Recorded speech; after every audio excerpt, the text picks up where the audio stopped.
მართლმადიდებელი ქრისტიანები ერთ-ერთი გამორჩეული წმინდანის, საქართველოსთვის განსაკუთრებულად პატივსაცემი წმინდა დიდმოწამე გიორგი კაბადოკიელის აღსრულების დღეს აღნიშნავენ. გადმოცემის მიხედვით წმინდანი მესამე საუკუნის მეორე ნახევარში კაბადოკიაში დაიბადა. იგი რომის იმპერატორის დიოკლეტიანეს მხედართმთავარი იყო. კერპთ თაყვანისმცემელმა დიოკლეტიანემ წმინდა გიორგის ქრისტეს უარყოფა მოსთხოვა. მრავალი ტანჯვაწამების, მათ შორის ურმის თვალზე გაკვრის შემდეგ წმინდანს თავი მოჰკვეთეს. წმინდა ძლევამოსილი გიორგი ქართველი ერის მფარველად მიიჩნევა. ის ეკლესიის ისტორიაში შევიდა როგორც უძლეველი ზეციური მხედარი. გიორგობა წელიწადში ორჯერ აღინიშნება 6 მაისს წმინდანის აღსრულების დღეა, 23 ნოემბერს კი მისი ბორბალზე წამების დღე. აღსანიშნავია, რომ 23 ნოემბრის აღნიშვნას ქართული ეწოდება, რადგან სხვა ეკლესიებში საქართველოდან გადავიდა.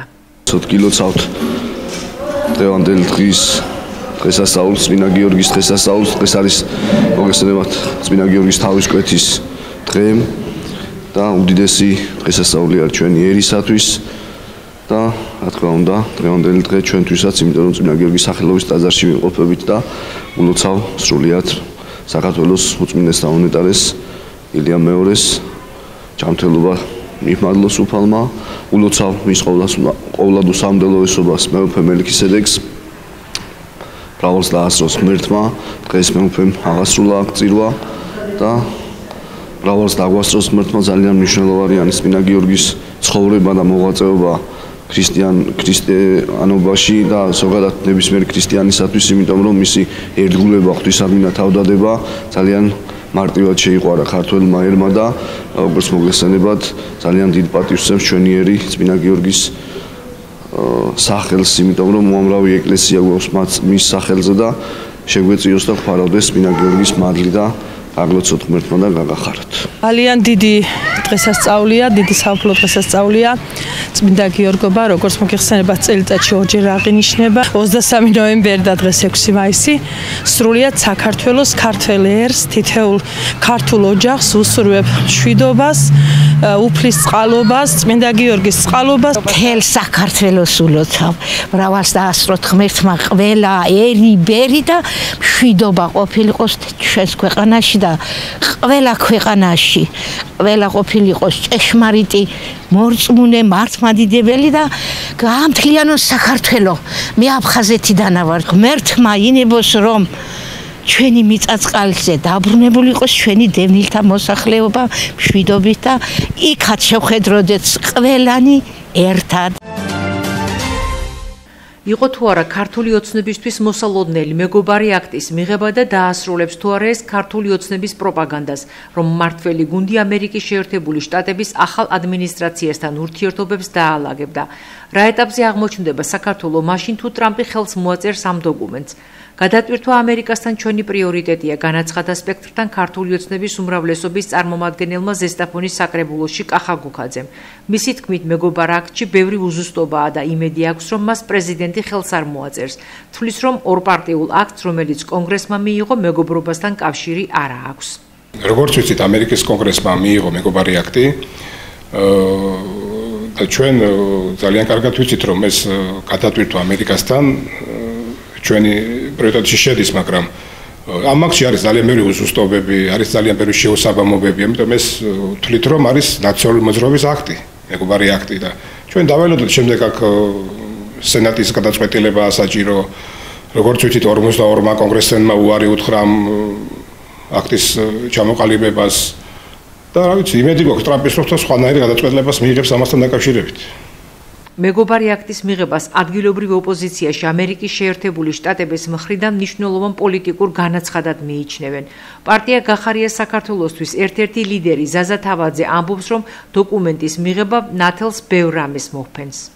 მეგობარი აქტის ინიციირება მოგეხსენება თქვენ არის ორპარტიული, როგორც რესპუბლიკელები, ასევე დემოკრატები უჭერენ ამ აქტს მხარს და ეს არის მთელი რიგი ცვლილებები იმასთან დაკავშირებით, თუ როგორ უნდა განხორციელდეს მომავალში ურთიერთობა საქართველოსთან იმ ავტოკრატიის პირობებში, რომელიც ივანიშვილის რეჟიმმა ჩამოაყალიბა ამ ქვეყანაში. კერძოდ ეს გულისხმობს დასანქცირებას იმ პირებისას, რომელმაც ქვეყნის დემოკრატიულ კურსლაში შეიტანა განსაკუთრებული წვლილი და ეს არის ის ადამიანები, რომლებიც დგას ივანიშვილის რეჟიმი, იქნება ეს მოსამართლეები, პროკურორები, განსაკუთრებით სავაჭრო თუ სხვა. გარდა ამისა, ამ აქტში მოცემულია მთელი სიკეთეები, რომელიც შესაძლოა ამ აქტის ამოქმედების შემდეგ, ამ ნორმატიული აქტის ამოქმედების შემდეგ მიიღოს კონკრეტულმა ჩვენმა მოქალაქემ. სპექტრმა არაერთ ოპოზიციურ თუ სახელმწიფო გუნდის წარმომადგენელს მიმართა დამატებითი კომენტარების ჩაწერის მიზნით, თუმცა უშედეგოდ.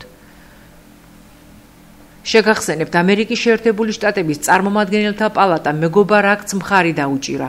კანონპროექტს სახელწოდებით საქართველოს ანგარიშვალდებულების გამძლეობისა და დამოუკიდებლობის შესაძლებლობების გაძლიერებისა და მობილიზაციის აქტი მხარი 349 კონგრესმენმა დაუჭირა. წინააღმდეგ მისცა ხმა 42-მა. ახლა კანონპროექტი სენატმა უნდა დაამტკიცოს. შემდეგი ეტაპი კი მასზე ამერიკის შეერთებული შტატების პრეზიდენტის ხელმოწერა იქნება. ცნობისთვის მეგობარი აქტი გასულ წელს კონგრესის წარმომადგენელთა პალატაში კონგრესმენმა ჯო უილსონმა წარადგინა. მიმდინარე წელს კი 119 მოწვევის კონგრესში ხელახლა შეიტანა ის 3 კონგრესმენმა. მათი განცხადებით მეგობარი აქტი ქართველი ხალხის მხარდაჭერას გამოხატავს და სხვა საკითხებთან ერთად ადამიანის უფლებების დარღვევებისა და დემოკრატიისთვის ძირის გამოთხრისთვის საქართველოს ოფიციალური პირების წინააღმდეგ სანქციებს ითვალისწინებს. ეს ჯერ დასაწყისია, ჩემი გზა ევროპის ჩემპიონობიდან მსოფლიო პირველობისკენ მიდის. ნოდარ სვიანაძე სამბოს კონტინენტის მთავარი ასპარეზობიდან მშობლიურ ქალაქში ოქროს მედლით დაბრუნდა. ზესტაფონელი მოჭიდავე მძიმე წონოსონთა კატეგორიაში გამოდიოდა, რაც მის მიღწევას, როგორც სპეციალისტები ამბობენ, კიდევ უფრო მნიშვნელოვანს ხდის. როში ქალაქ ლიმასოლში ჩატარდა ევროპის ჩემპიონატი, სადაც მძიმე წონით კატეგორიაში მივიღე მონაწილეობა, ჩავატარე 4 შეხვედრა, 4-ვე წარმატებით გავიარე და დავიკავე პირველი ადგილი. რაც შეეხება ემოციებს, ძალიან გახარებული ვარ, უარყოფილი ვარ ჩემი შედეგით. ეს ჯერ დასაწყისია, მომავალში გავიმართები მსოფლიო ჩემპიონატზე, სადაც ვეცდები, რომ ისე გავამართლო იმედები. და მადლობა ჩემს გულშემატკივარს, ჩემს მწვრთნელის ნიკა სვიანაძეს. კვიპროსის ქალაქ ლიმასოლში ჩატარებულ სამბოს ევროპის ჩემპიონატიდან ზესტაფონში კიდევ ერთი პრიზი ჩამოვიდა. გაგა ჯუღელმა ბრინჯაოს медаლი მოიპოვა. ამბობს, რომ მთავარი მიზნის მიღწევამდე ძალიან ცოტა დააკლდა. შედეგის გაუმჯობესებას კი მომავალ საერთაშორისო ტურნირებში შეეცდება. ბოლომდე ვერ შევძელი ჩემი შესაძლებლობები ჩავდე ყველაფერი ამ შეჯიბრისთვის მოვემზადე კარგად, მაგრამ შედეგი ვერ იყო ისეთი როგორიც მე მსურდა. მაგრამ ამ შიმით მაინც კმაყოფილი ვარ, გახარებული ვარ. ვიასპარეზე 58 კილოგრამ წონით კატეგორიაში და დავიკავე მესამე ადგილი. ვიჭიდავე 4 შეხვედრა, 1 შეხვედრა დავთმე რუსთან, 1 ქულით. შემდეგში ვიმედოვნებ, რომ გავაუმჯობესებ და მსოფლიოზე ავიღებ პირველ ადგილს. სპორტული სკოლის მწვრთნელი ამბობს, რომ ზესტაფონელ მოჭიდავეებს რამდენიმე წელია სამბოში მსგავსი წარმატებული გამოსვლა არ ქონიათ. მინდა რომ ქალაქს მიულოცო ეს 2 медаლი ჩემპიონობა 8 წელიწადი არის ქალაქში არ ყოფილა ევროპის ჩემპიონი ჭიდაობა სამბოში და ეს ჩემპიონის ტიტული დაბრუნდა ქალაქში და მაყოფილი ვარ ჩვენ ამით და გახარებულები ვართ. რაც შეეხება ნოდარის წარმატებას, ეს დიდი წარმატება მძიმე წონის კატეგორიაში ერთ-ერთი პრესტიჟულია, როდესაც შეჯიბრი მთავრდება ბოლო ჰიმნი, ქართული ჰიმნით მთავრდება შეჯიბრი ყოველთვის ქართული დელეგაციის და ჩვენი ქვეყნისთვის კარგი არის და გახარებულები ვართ ყველა. შეეხება გაგა ჯუღელს მის წარმატებას და მესამე ადგილს ეს ბიჭი არის რომელმაც მუხლის ოპერაცია გაიგეთა და პირველად გამოვიდა ევროპის ჩემპიონატზე ტრამვის შემდეგ რეაბილიტაციის შემდეგ და მისასალმებელია რომ ბიჭი დაუბრუნდა თავის ფორმას და მესამე ადგილი აიღო და ბრინჯაოს медаლი აიღო და უსურვებ მომავალში რომ კიდევ დიდი წარმატებებს მიაღწიო. ჩვენ ყოფილები ვართ ამ შედეგებით. სამბოს ევროპის ჩემპიონატი 22 აპრილს დაიწყო და 28 აპრილამდე გრძელდებოდა.